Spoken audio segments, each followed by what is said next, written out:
Welcome to my YouTube channel. நான் உங்கள் Vijay Aditya, friendly tax lawyer. இன்னைக்கு நம்ம பார்க்க போகிற டாப்பிக்கோட நேம் என்ன பார்த்தீங்கன்னா, நீங்கள் அப்பீல் ஜிஎஸ்டியில் அப்பீல் வின் பண்ணிட்டீங்களா? அப்போ அப்பீலுக்கு கட்டின அந்த ஒரு 10% அமௌண்ட் நம்ம கட்டிட்டு தானே அப்பீல் போயிருப்போம். அதை ரீஃபண்ட் வாங்கிட்டீங்களா இல்லையா? ஸோ அதை வாங்கலை அப்படின்னா அதை இன்ட்ரெஸ்டோடு வாங்கலாம். அதை பற்றின செக்ஷன் தான் இன்றைக்கி நான் உங்களுக்கு எக்ஸ்பிளைன் பண்ண போகிறேன். வாங்க. ஸோ இப்போ இன்றைக்கி என்னென்னா, ஜிஎஸ்டியில் வந்து செக்ஷன் 115 நீங்கள் போய் கோ த்ரூ பண்ணுங்கள் அந்த செக்ஷனை. 115 என்ன சொல்லுதுன்னா, interest on refund amount paid for admission of appeal. So அப்போ என்ன, நீங்கள் ஒரு ஜிஎஸ்டியில் ஏதோ உங்களுக்கும் ஆஃபீஸருக்கும் ஒரு டிஸ்பியூட் இருக்குது, ஆஃபீஸர் உங்களுக்கு ஆர்டர் போட்டார் டேக்ஸை, ஸோ அதை எதிர்த்து நீங்கள் அப்பீல் போனீங்க, அப்பீலில் நீங்கள் வின் பண்ணிட்டீங்க. அப்போ அந்த 10% நீங்கள் அப்பீலில் கட்டியிருப்பீங்க இல்லையா, அந்த அமௌண்ட்டு உங்களுக்கு ஆர்டரில் ரீஃபண்ட் தரணும் இல்லையா, அப்பீல் வின் பண்ணதுக்கு அப்புறமா அந்த ஆஃபீஸரு. ஸோ இதுவரையிலும் நீங்கள் அந்த ரீஃபண்டை வாங்கலையா, அந்த அமௌண்ட்டை வாங்கலையா?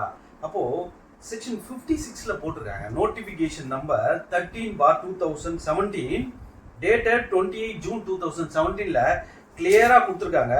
ப்ரொவிஷன் டு செக்ஷன் 56ல வந்து என்னன்னா 9% இன்ட்ரெஸ்டோட நீங்கள் வாங்கலாம். ஸோ அப்போ அப்பீலில் நீங்கள் வின் பண்ணிட்டீங்க, நீங்கள் கட்டின அமௌண்ட்டை ரீஃபண்ட் வாங்கணும் அப்படின்னா வித் இன்ட்ரெஸ்ட் 9%ஓட உங்கள் ஆஃபீஸர்கிட்ட கேட்டு உங்களால் வாங்க முடியும். அதுக்கு சட்டத்தில் வழி இருக்குது. செக்ஷன் 115 நீங்கள் போய் கண்டிப்பாக ரெஃபர் பண்ணுங்கள்.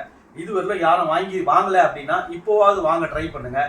உங்களுக்கு லாங் பெண்டிங் இருக்கா, அப்பீல் முடிச்சுட்டு அவங்க அமௌண்ட் ரீஃபண்ட் ஆகாமல் இருக்கா, அப்போது உங்களோட ஆஃபீஸரை போய் பாருங்கள்.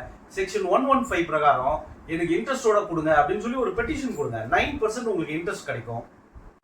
இப்போ இந்த 115 செக்ஷனில் டிலே பேமெண்ட்டுக்கு இன்ட்ரெஸ்ட் கேட்டு வாங்கலான்றதை பற்றி உங்களுக்கு டீட்டெயிலாக வேணும்னா அதை பற்றி கமெண்ட் பண்ணுங்கள். நான் இன்னும் டீட்டெயிலாக இன்னொரு வீடியோவில் எக்ஸ்பிளைன் பண்ணுறேன். ஸோ என்னோட இந்த வீடியோ வந்து சப்ஸ்கிரைப் பண்ணுங்கள், லைக் பண்ணுங்கள், ஷேர் பண்ணுங்கள். Thanks friends.